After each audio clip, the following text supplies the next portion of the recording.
From the DMV, not shy rack. I take a beat, then spit it back. In them streets, you can't lack. Cause some choppers name when they click clack. The beat drop, the flow stop, the feelings pop. Hey everyone, welcome back to my channel. It is your fave Nana, and I am so sorry. Okay, it has been like forever since I have seen you guys, and I don't know what's been going on. It's been a crazy, wild, ride, and today is February, because I don't know the exact date, 24th, and it is currently 7:10 when I'm recording this video, but it's February 24th, and I am so sorry for keeping you guys unupdated. So Merry Christmas, Happy New Year. Hey guys, I already said that. It's like, nah.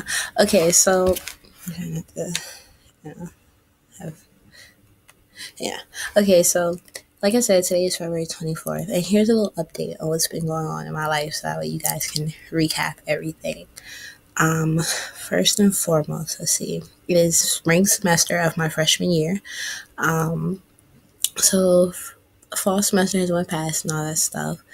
I don't think anything really big happened that much. Not really. So yeah, that's the biggest update, is that it's spring semester now. So a whole new classes and everything has started, a whole new schedule. Everything. I've gotten accustomed to where I live and all that stuff. So this video today is to give you guys the top 15 tips on what I've learned so far in my college experience so far. Okay, so tip number 1 would be to make nice with your roommate. Making nice with your roommate. Why would you say that, Nyla? Oh my gosh. Because you're going to be living with this person for 2 semesters. Depending on what school you go to, it might be just 1. But at my school, you live with them the whole year. So that's 2 semesters you're going to be living with them. It's a whole school year. That's a whole school year that you're going to be living with them. And you don't want to live with somebody who you can't stand. You don't want to have any tension, because when you go in your room, you're not going to feel comfortable. And it just ruins everything. So create some type of game plan before you actually even get in the room. If some way you can contact your roommate beforehand, before you actually start the semester, do that. If you already know your roommate, great. I can't even give you any advice about that because I didn't know my roommate. My personal experience, me and my roommate are cool. We never had any of those debates or arguments or anything like that. If you have a problem with something, one of us usually, says it, but we don't really get into those type of things. So that has been going good so far. Tip number 2 would be to create a schedule. Now, you hear all these people talk about time management.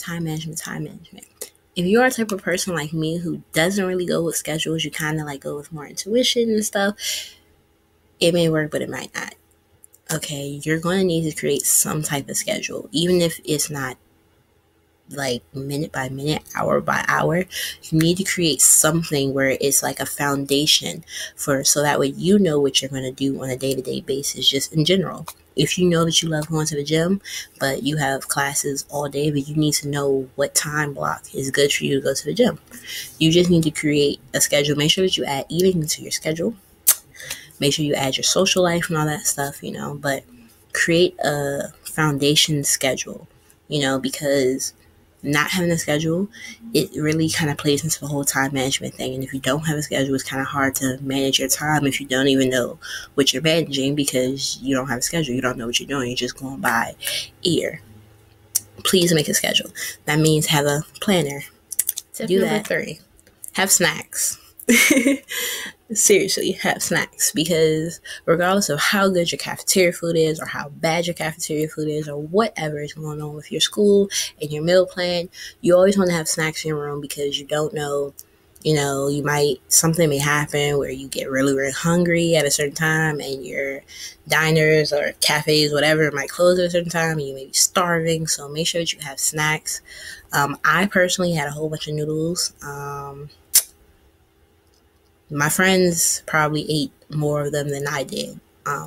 So yeah, but have snacks. If you love noodles or you like noodles, have noodles. And make sure one thing about college is that it teaches you how to like consolidate and how to like be creative. Because just because you have noodles, you could go to the store, buy a little something, something, spice up the noodles, add a little something, add a little cup of something, make it a little, make it seem a little bit more, and not just with that, that's with any dish. You can, the simplest dish, you can add something to it. People may call it like the broke dish or whatever, but you gotta do what you gotta do because you're in college and your freshman year, especially fall semester, is probably gonna be the hardest because you don't really know anything. So have snacks just in case. Okay. Tip number 4, join something. Join an organization, join a club, same thing. Join a sports thing, join something, because when I tell you that being in college, what I've learned, I already knew this, but being in college really helps you. But when you get in college, you have to remember that you're around a whole bunch of people that are in different age brackets. Some of them, you talk to them, hee hee ha ha, but they're probably closer to 25 than you are. And I know that's crazy, but I know people right now who are 23 and they're seniors about to graduate. So, and I would never have known them if I didn't join organizations that I have joined. So my point is, it's really hard to meet people of a different age group, or a different whatever, if you don't join something, because they're going to look at you as, oh, you're a freshman, you're young, you're a baby, you're this and you're that. But if you join something, if you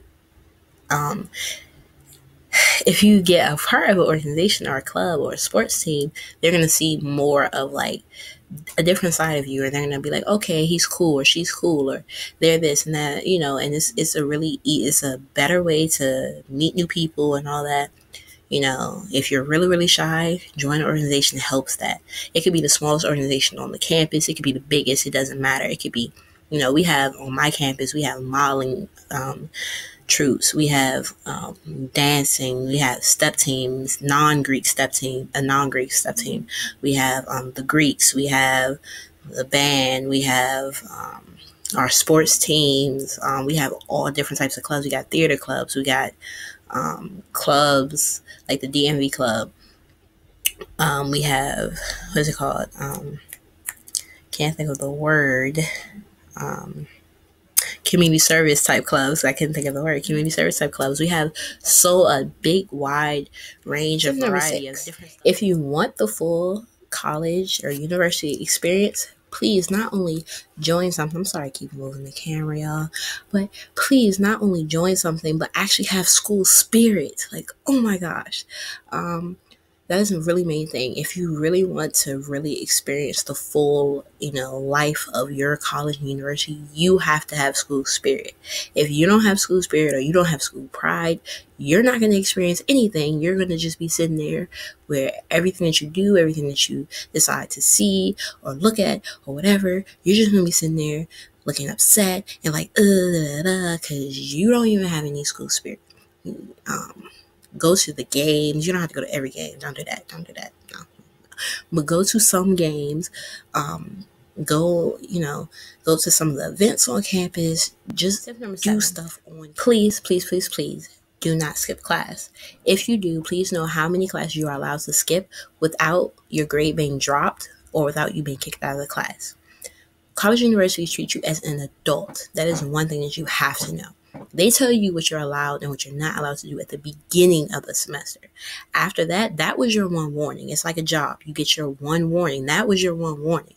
After that, depending on the professor, you may not get another warning. So you don't come to class, especially unexcused. Yeah. That's getting checked off. Read your syllabus. Oh my gosh. How many college videos have you seen where people told you that? Come on. You don't know how many times I've been in class where I have like classmates like upset because the professor will be like, oh, this and that and that. It's in your syllabus, page such. And then everybody will be like, oh, don't nobody read the syllabus. We ain't gonna keep reading the syllabus. Da, da, da. Guess what? professors don't care because that is their only requirement to tell you. If they give you every assignment in your syllabus and it has a due date, that technically is the only requirement they have to tell you when your assignment is due. They don't have to tell you nothing else. They can give you that syllabus, and today, February 24th, they can say something is due March 3rd. Guess what? On March 3rd, they're not going to say anything. March 3rd come, they're going to be like, oh yeah, such, we're collecting this. And y'all gonna be sitting there like, what you mean? You ain't say nothing. You ain't say nothing. It's in your syllabus, page 3. That's what they're gonna tell you. So read your syllabus. I personally haven't really had that much of a problem with it because one of my classes in high school, the way my teacher was, he basically gave you a calendar and it had all your assignments that was due for the whole year.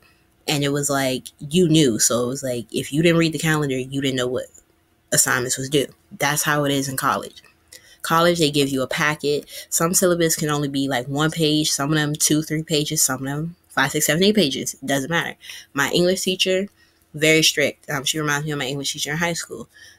You have to read the syllabus first, especially if you don't read your syllabus for any class, read it for English, because a lot of English teachers are very, very picky. Like my English teacher, you have to have 2 spaces after a punctuation mark. You can't have any contractions in any of your papers. You can't use first or second person. You have to have a cover page for every assignment unless she says not to. Everything has to be double spaced. It has to be 12 point times New Roman font. These are only examples because that stuff that I just said, if you don't have it in your paper or you do it in your paper, that's minus like 25 points, minus 50 points on a paper. So I read my syllabus. I make sure. So please read your syllabus. Please don't read it once. Continue to read it. Every time you have an assignment, like if you read your syllabus the first day and all your assignments are on there, go back every time you have to complete the assignment to make sure there's no requirements, anything that your teacher forgot to mention in class. Just keep going over it. Keep reviewing it. It's like a study guide. Keep studying it. Make sure that you know what's in the syllabus so that way your teacher can't ever pull it. If you want to join a Greek organization, keep it quiet. No, seriously. A lot of people don't tell you this, but when you go on a college campus, do not go on campus and be like, I'm about to join such and such. Hey, I was born to do this. Please don't do it. Okay, Greek organizations are very, very, very, very, very much so about secrecy. Well, not really secrecy, but I guess secrecy, but it's kind of like they like everything to be low-key. All right, it's very low-key, everything. So do not go on campus saying that you want to be something or that you're going to pledge something. Why? Because most likely it won't happen for you. They tell you not to tell a lot of people. Now, if you find or like you connect with somebody that's in the organization that you want to be, that you want to pledge, and you find one person and you talk to them personally, just y'all two, low-key, because you want information, ask good questions, stuff like that, that's fine. But don't go around and just like blurting it out and telling everybody what you want to do. With that being said, one, because Greek organizations talk. They talk. And it's like, okay, I heard you say you want to be this, but I see you at that meeting. 10, final tip, okay, I would have to say is, speaking of low-key, keep your business low-key. You are a freshman and it is your first semester in college. Everybody does not need to know who you've been with and all that stuff and who you're going to be with and who you was with last night, all that stuff. Seriously, like my main thing about stuff with people, like, you're messing around, you're sleeping around, whatever you're doing, I can't tell you not to do it because you're freshman going to college. If you haven't already slept with anybody, good for you, kudos, stay that way. If you have, good for you, kudos, be safe. But just know that people talk, especially if you have a small campus, regardless of whatever happens, people talk. Even if it's a big campus, people talk. All right, I can go right now back to campus and name a dude, and I probably could find that's upperclassman. I probably could find out stuff that he did since freshman year. And that's females too. So please keep your stuff low key. Like, if you want to sleep around with 30 different dudes on campus, one, or females, one, stay safe, okay? Make sure it's always wrapped up, okay? Don't catch nothing, don't get pregnant unless that's what you want to do. I don't know, whatever your prerogative is, but don't do it. Stay safe. And two, don't tell anybody. That's all, folks. I hope that you enjoyed my video, and I hope that you got something from it, and I hope that you leave comments below so that way you can tell me about your experiences or whatever tips that you have also, because this is only part 1. Part 2 will be at the end of my freshman year in total, so I can tell you guys not everything.